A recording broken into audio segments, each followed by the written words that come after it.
Mão na Massa sobre a evolução da bateria no jazz com o professor e baterista Daniel Oliveira.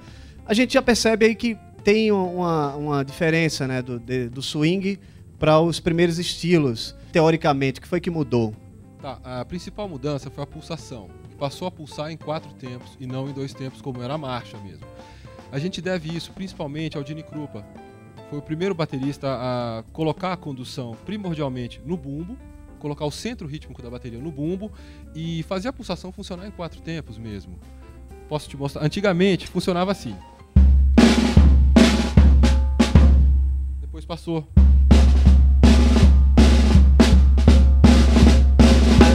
Ou seja, você já tem aquela pulsação de 4 tempos mesmo. E era tocado o bumbo direto, assim, nos 4 tempos? Exatamente. Até por não existir amplificação para contrabaixo naquela época, o que carregava a banda era o bumbo mesmo. Eles usavam bumbos enormes. Esse que eu estou usando é um de 18 polegadas, eles usavam de 26. Bem grande, sem abafação, ou seja, ele tinha um som enorme mesmo, que carregava a banda nas costas, totalmente.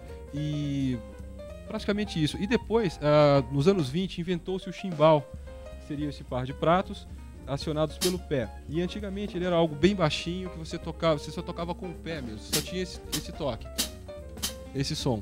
E o Papa Joe Jones, eterno baterista da Count Basie, foi a pessoa que encomendou uma haste para a máquina de chimbal, para que ele pudesse tocar o chimbal com as mãos, e deu toda uma nova cara ao swing mesmo, de ter a pulsação no bumbo e as frases no chimbal o tempo inteiro.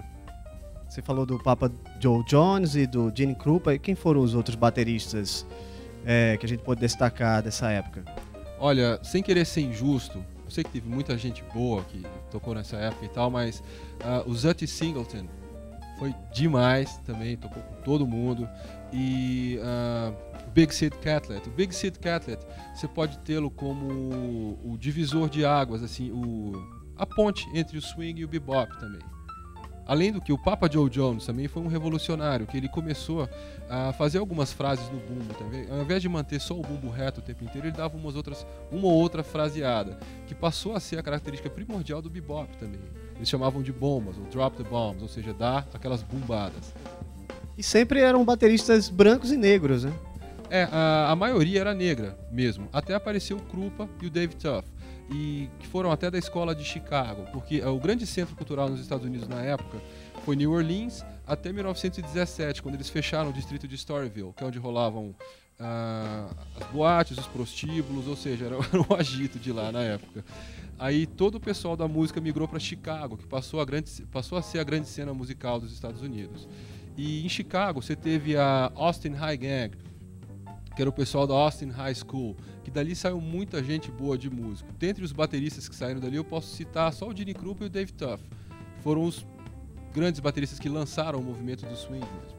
E o Buddy Rich também é dessa época? O Buddy Rich só era um exagero. Ele é de um pouco antes, e ele foi sempre uma criança prodígio e foi gênio desde o começo, e tocou vaudeville desde 1 ano de idade. Uma coisa assim, ridícula. E foi a criança mais bem paga do show business dos Estados Unidos. E acompanhou toda a evolução do jazz mesmo. E uma coisa que eu posso falar dele é que ele era incomparável. Tecnicamente, ele acho que é imbatível até hoje. Ele era praticamente um malabarista, né, das baquetas. Das baquetas e de tudo mais. Porque ele cantava, dançava, sapateava. Ele chegou a apresentar um programa na TV nos anos 50, no qual ele apresentava e contratou o Philly Joe Jones, que foi um dos maiores bateras de bebop do mundo, para tocar na orquestra dele com ele. Mais alguma coisa a acrescentar sobre o swing? O swing foi o que levou o jazz às massas mesmo, que foi a música pop dos anos 30 e 40. Era a música que eles mandavam para os soldados na Segunda Guerra Mundial, eram as bandas que excursionavam, até a história do Glenn Miller, que sumiu numa dessas. Então, foi a música pop mesmo, e tinha o caráter de improvisação, o caráter básico do jazz, porque jazz não é um estilo, é uma forma de se tocar. Qualquer coisa que você toque, que tenha tema, improviso, tema, você pode chamar de jazz. Seja samba ou heavy metal. Beleza. Esse é o Mão na Massa sobre a evolução da bateria no jazz. E agora a gente vai falar sobre o bebop.